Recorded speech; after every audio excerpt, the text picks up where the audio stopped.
let's say the oceans in the distance, night skies, and things like that. So one of the questions I get asked the most is, how do you make brown, or do you have any brown?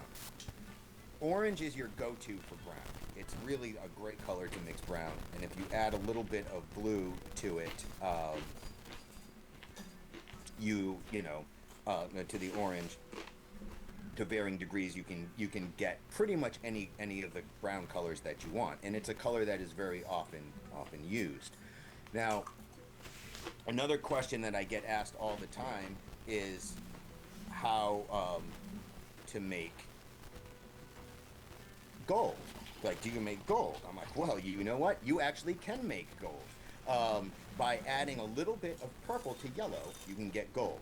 And it's a really great color that you can use for a lot of different applications. It's a golden brown, I like to say, but it becomes a sand color, certain tones of skin, and certain types of wood, and just honestly just a fun gold.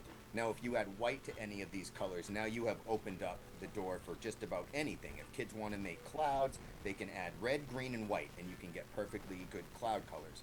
One of the things that's cool about this is that it gives them a chance to practice. It gives them something to do with color and art, and to engage that creative process just in the exploration of how to make these colors, without necessarily having a main goal in mind, or um, or having to focus on a specific picture. So having these types of basic color exercises can in of themselves be a great way to have kids, be able to engage the artistic process without necessarily having a specific goal in mind. Um, One of the things that I have noticed through, the work that I have done, is that most kids want to be able to paint or draw the things that they want to draw. And I think that this is something that happens a lot in school, is teachers are used to assignments, and they're used to the idea of art having to be goal oriented. We have to make this picture. Or we all have to work on this sort of thing. In my art clubs and through most of my classes, many kids have told me on multiple occasions that what they like about them is that they're allowed to make their own stuff. One of the things that I feel engages children the most in art is the allowance of their own creativity and ideas. I have one rule when I am working with kids on art, and having them make pictures and stuff. My one rule is that it has to be school appropriate. And, and other than that, I really like them to be able to engage in their own creative process, and um, and they really seem to respond well to that. One of the things that happens if art becomes too assignment based, and I'll talk a little bit more about this when I get back to integrating it into some of the lessons, and some of the regular school curriculum. If art becomes assignment based, it becomes kind of school like. They disengage. It's They work so frequently within the confines of assignments, and within the confines of having to do something that has been dictated to them, that the opportunity to explore themselves becomes a golden opportunity. And I think that's something that's really important to remember. I was working once at a school, doing an artist in residence, and I was talking about that,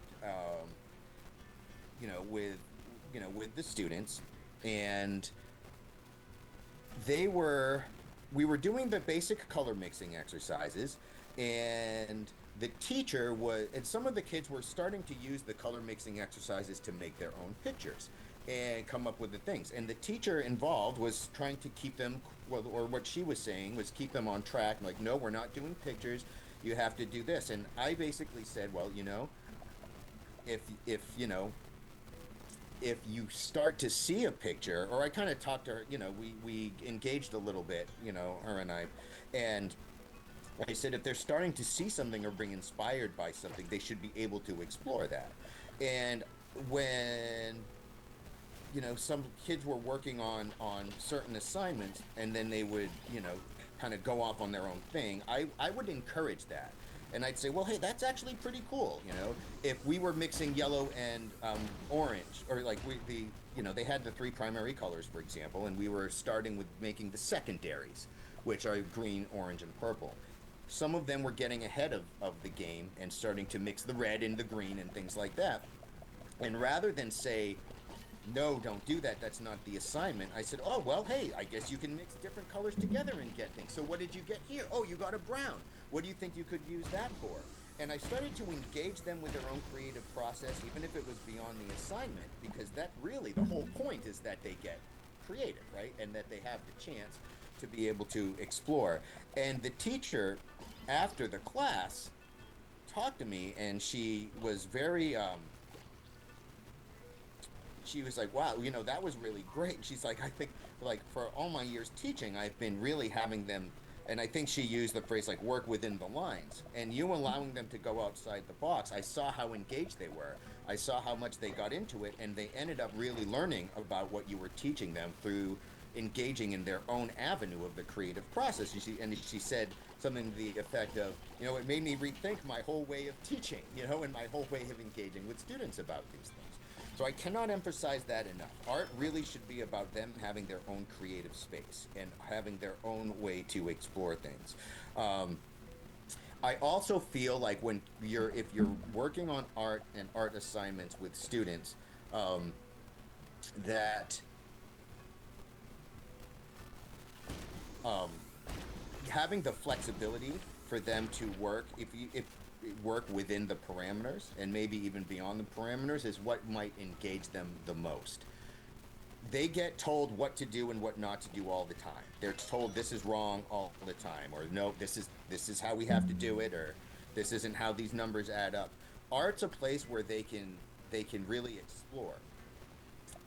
One of the things that's important about letting them explore in art is, if they're doing anything, if they're mixing the colors, if they're coming up with their own ideas, they're developing the manual dexterity, the eye-hand coordination, the brain to the brain function that allows them through the creative process just automatically by doing the things. It doesn't necessarily matter what they're doing. It's that they're doing it that truly matters.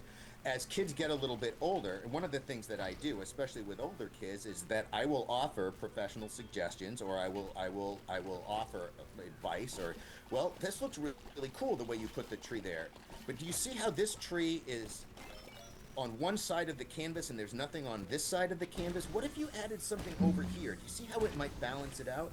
And then oh yeah, and then they can pick what they want to add, and like add the different thing, and you can start teaching them some of the basics of art, and so teaching some of these things, through through their own